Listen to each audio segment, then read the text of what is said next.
दोस्तों, एनवीएन की बातचीत में आपका स्वागत है। आज हमारे साथ बातचीत करने के लिए तुषार गांधी साहब हैं और आज हमारा विषय है लद्दाख और लेह में होने वाले डेवलपमेंट। तुषार साहब, आपका इस कार्यक्रम में स्वागत है। सलाम सलीम भाई।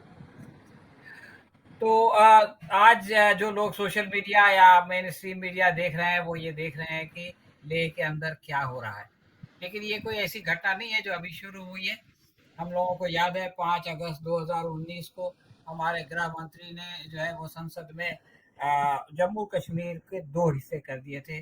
जम्मू और कश्मीर को अलग कर दिया था और लद्दाख को उससे अलग कर दिया था। और उसके बाद से दोनों उनका जो स्टेटस था स्टेट का, राज्य का, वो भी खत्म कर दिया था और दोनों को यूनियन टेरिटरी बना दिया था। उसके बाद ये मामला पार्लियामेंट में गया, 370 को चैलेंज किया गया और फिर जो है वो सुप्रीम कोर्ट ने ये कहा कि भाई आप जो है कब इलेक्शन कराएंगे और एक डेडलाइन तय कर दी। और उस डेडलाइन के तहत जम्मू कश्मीर में तो इलेक्शन हो गया और राज्य का दर्जा नहीं मिला, लेकिन कम से कम एक असेंबली मिल गई।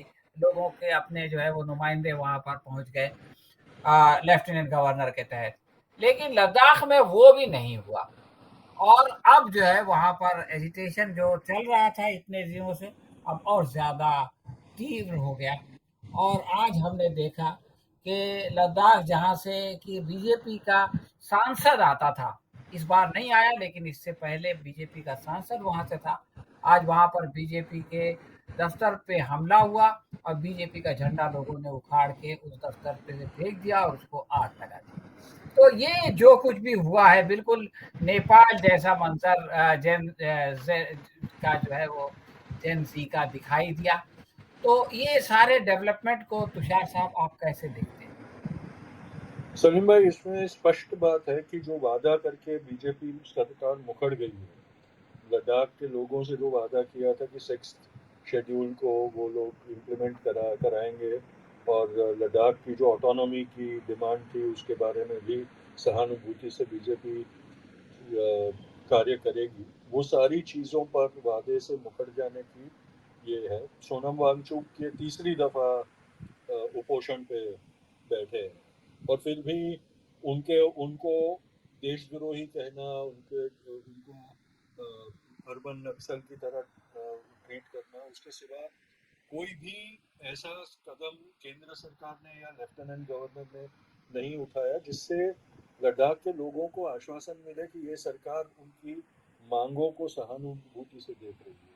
इसके बजाय सरकार ने जो जो कदम उठाए वो लद्दाख के दोनों इलाके के, लेह और कारगिल दोनों के इलाके के लोगों को एक चिंता में डाल देने का कार्य किया है। एक असंतोष वहाँ पैदा करने का उन्होंने कार्य किया है।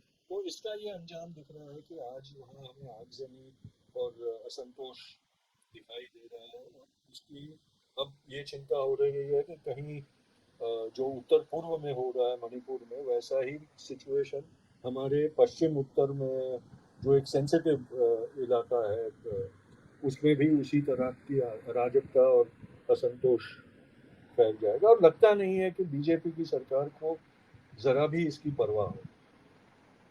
तुषार साहब, आज जो लोगों को गुस्सा आया, उनकी वो लोग तो गृह मंत्री से बातचीत कर रहे थे और अचानक गृह मंत्रालय ने ये कह दिया कि भाई 6 अक्टूबर को हम बात करेंगे।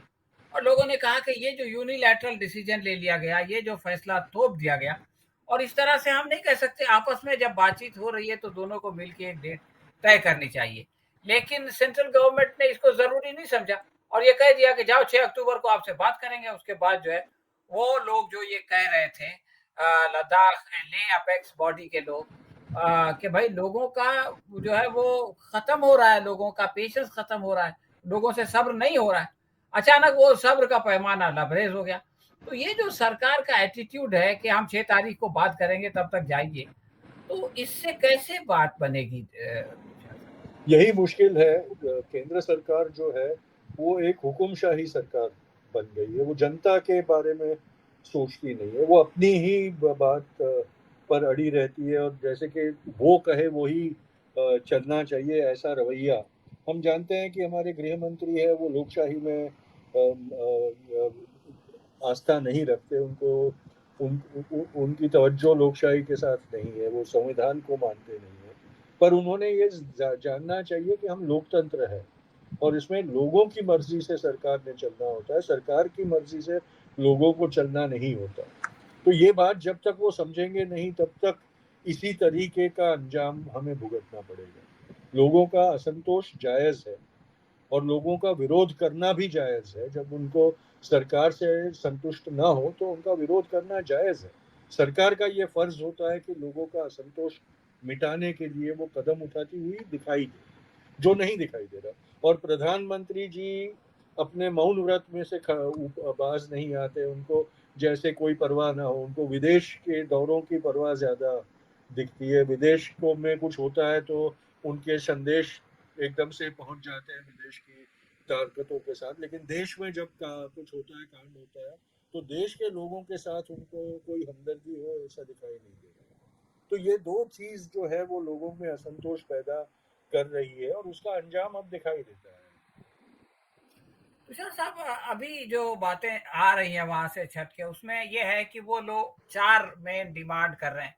एक तो वो यूनियन टेरिटरी का जो है वो मामला, दूसरा वो कॉन्स्टिट्यूशन के 6 शेड्यूल का जो बेनिफिट है उसका मामला, और तीसरा जो है वो अ, एक के बजाय दो जो है वो लोग सांसद के मामला, और चौथा जो है वो बेरोजगारी का मामला।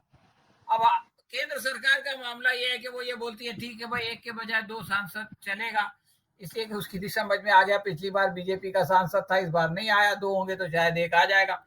और बेरोजगारी के बारे में भी अलग से उनका जो कमीशन है, वो एम्प्लॉयमेंट कमीशन, उसकी बात पे भी वो लोग राजी हो रहे हैं, इसलिए कि वहां पे 26% बेरोजगारी है, जो कि नेशनल एवरेज से 2 गुना ज्यादा है। लेकिन पहली जो दो डिमांड है उस पर सरकार कुछ नहीं कहना चाहती। वो जो कॉन्स्टिट्यूशन में 6th अमेंडमेंट है, उसके तहत बहुत सारे जो स्टेट्स हैं नॉर्थ ईस्ट के, उनको जो है वो सहूलत मिली हुई है, लेकिन वो लद्दाख को, लेह को नहीं देना चाहते। तो जब मेन डिमांड अगर सरकार नहीं सुनेगी और पेरिफेरल डिमांड के पे बातचीत करेगी, तो कैसे ये मसला सुलझेगा? और देखिए सलीम भाई, ना सुनने की बात अलग है और वादा करके मुखर जाने की बात अलग है। बीजेपी के मैनिफेस्टो में उन्होंने अगले चुनाव के पहले कहा था कि इसके बारे में हम इम्प्लीमेंटेशन करेंगे और वो नहीं कर रहे हैं। तो ये एक वादा करके मुखर जाने वाली बात है और जायज है। 6th शेड्यूल का बेनिफिट कई राज्यों को मिला है, तो वो लद्दाख मांगे उसमें कोई ज्यादती नहीं है। और जब उन्होंने स्पेशल एक्ट जो विलीन कर दिए तो उनका फर्ज होता है कि लद्दाख की जो जायज डिमांड है उसको वो फुलफिल करे। अब उनके पास ये भी बहाना नहीं है कि भाई कश्मीर की वादी का जो उन्होंने कहा कि भाई वो डिस्टर्ब्ड एरिया है तो हमको उसको सेटल करने के लिए केंद्र की सरकार वगैरह चाहिए। लद्दाख में तो ऐसा था नहीं। लद्दाख में तो as a matter of fact केंद्र के रवैये के कारण असंतोष फैलता हुआ दिखाई दे रहा है। तो इस तरह से मामले को बिगाड़ कर फिर ये कहना कि नहीं नहीं अब ये मामला बहुत नाजुक है और हम इसलिए इसमें कुछ नहीं कर सकते, ये धूर्त राजनीति का एक नमूना है। और बीजेपी सरकार का की ये खासियत होती जा रही है कि वो कपट की राजनीति करती तुषार साहब, पहले वैली में जो है वो असंतोष था, उसके बाद अब ये असंतोष जो है वो लद्दाख में चला गया। और आज जो मैं कमेंट्स देख रहा था उस वीडियो पर जो इंस्टाग्राम में आए हैं, तो उसमें कई लोगों ने लिखा कि बहुत जल्द जो है वो इस तरह के नज़ारे जम्मू में भी दिखाई देंगे, इसलिए कि जम्मू के अंदर भी बहुत ज्यादा असंतोष है। वो समस्याएं, बेरोजगारी की समस्याएं, और सबसे बड़ी बात यह कि 370 जब था तो उस वक्त जो उनको सेफ्टी थी और जो सहूलतें थी, वो अब चली गई है, और लोगों का एहसास हो रहा है कि 370 के जाने के बाद जो है वो हम लोग नुकसान में रहे हैं।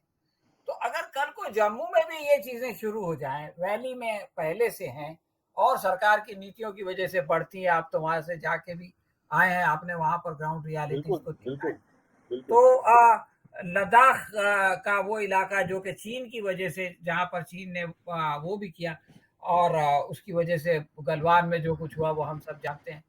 तो ये पूरा इलाका अगर ये लोग आग और खून से खेलने लगे, और ये भी एक बात है कि एक जगह मुसलमान ज्यादा हैं, दूसरी जगह बौद्ध ज्यादा हैं, तीसरी जगह हिंदू ज्यादा हैं, तो क्या ये सभी को नाराज कर देंगे?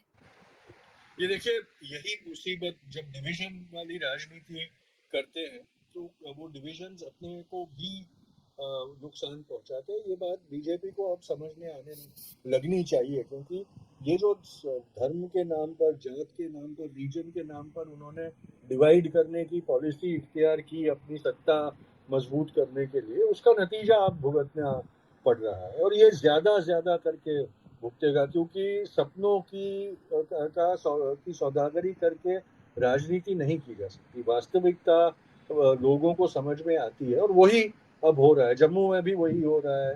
अब हिमाचल वालों को भी वही परेशानी झेलनी पड़ रही है। लद्दाख में वही जायज है, जो सोलर एनर्जी पार्क का कह रहे हैं, उसमें उनको डर लग रहा है कि भाई बाहर के लोग आएंगे तो वैसे भी हमारे लोग जनसंख्या कम है, एथनिक लोगों की अगर आवाज इस तरह कुचल दी जाएगी। और बीजेपी की ये कूटनीति है।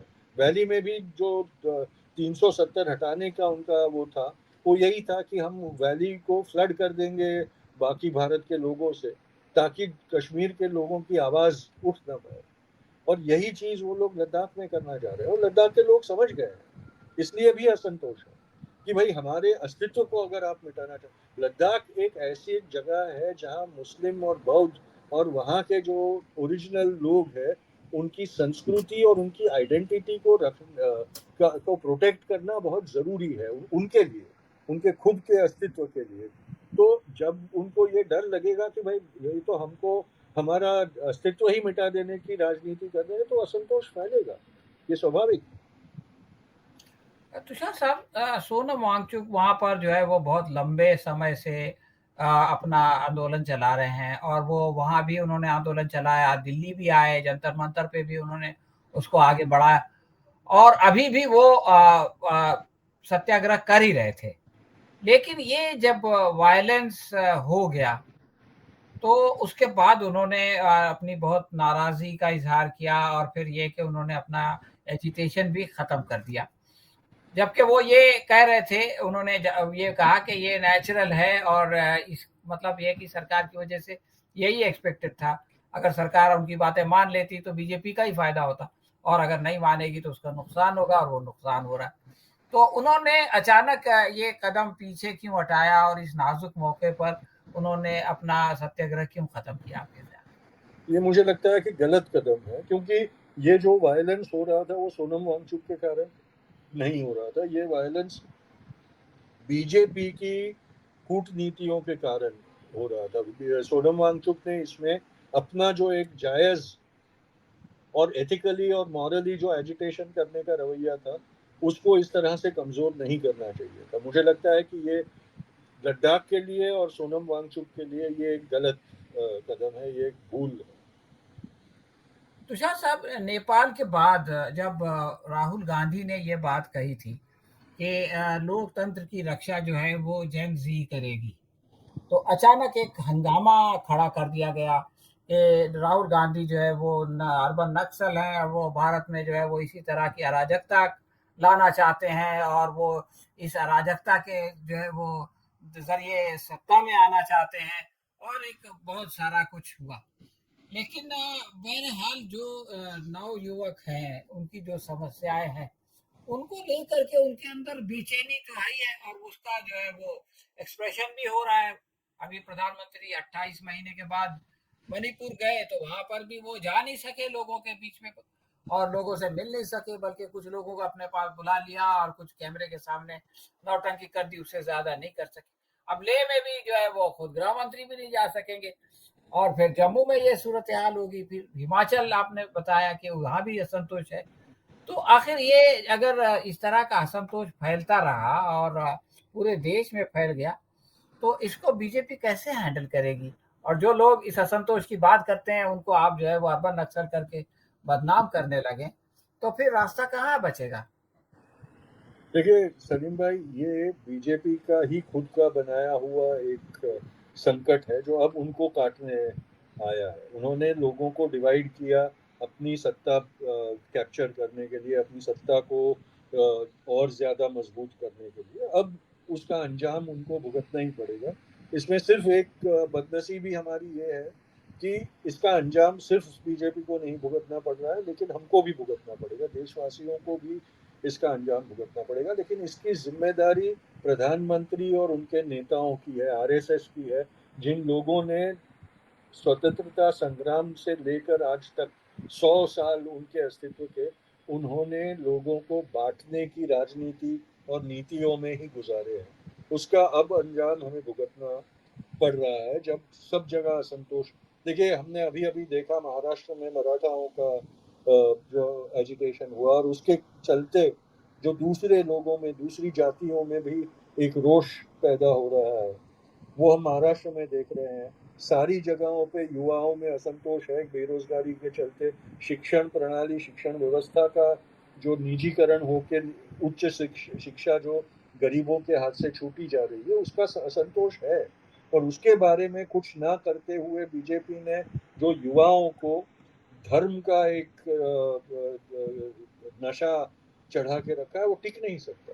और इसका भुगतना असर अब छोटी छोटी जगहों पर से दिखाई देना शुरू हो गया।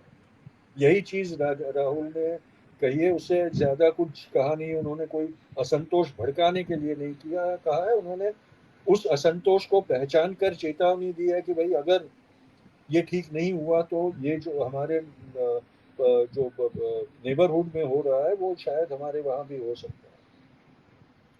तो ये जो आखिरी बात आपने कही कि ये पेरिफेरल जो छोटे-छोटे राज्य या यूनियन टेरिटरीज़ है वहाँ तो ये बात हो रहा, लेकिन ये कि क्या इसकी संभावना है कि ये मेनलैंड में उतर आए? जैसे नेपाल से तो बिहार भी लगा हुआ है, नेपाल से उत्तर प्रदेश लगा हुआ है, नेपाल की लंबी-चौड़ी सरहद है और उत्तराखंड लगा हुआ है। तो क्या इस बात का भी संभावना है कि भारत का युवा जो है वो देखो, उनसे प्रभावित होके कुछ इन उसी तरह से करने की सोचे? आप देखिए बिहार में पिछले 5 साल में कई बार युवाओं ने अपना असंतोष प्रकट किया है। नौकरियों को लेकर, रेलवे की भर्तियों में अग्निवीर के कारण जो उत्तर प्रदेश और बिहार के युवा जो एक उनका करियर होता था सैन्य में, फौज में, वो जब छूट गया, उसका असंतोष उन्होंने व्यक्त किया। तो ऐसे छोटे मोटे वो होते रहे हैं, और उसका कोई अच्छा और टिकाऊ समाधान ना केंद्र सरकार दे पाई है, ना बिहार में बीजेपी और साथियों की सरकार दे पाई है। तो ये असंतोष तो है ही। सिर्फ धर्म का नशा जो युवाओं के अंदर फैलाया है, उसके कारण वो ये इससे बाज आ रहे हैं। जिस दिन वास्तविकता का की मार उनको पड़ेगी, उस दिन ये असंतोष भड़केगा।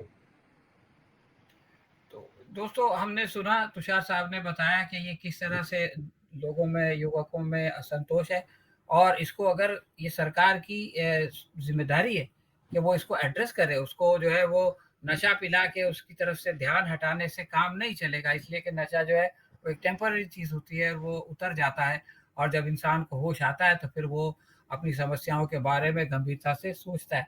तुषार साहब आपने समय निकाला और इस अहम मुद्दे पर बहुत ही ज़रूरी बातें बताई, इसका शुक्रिया। हम आइंदा भी आपसे इस तरह के इश्यूज़ पे बात करते रहेंगे। बहुत शुक्रिया सलीम भाई।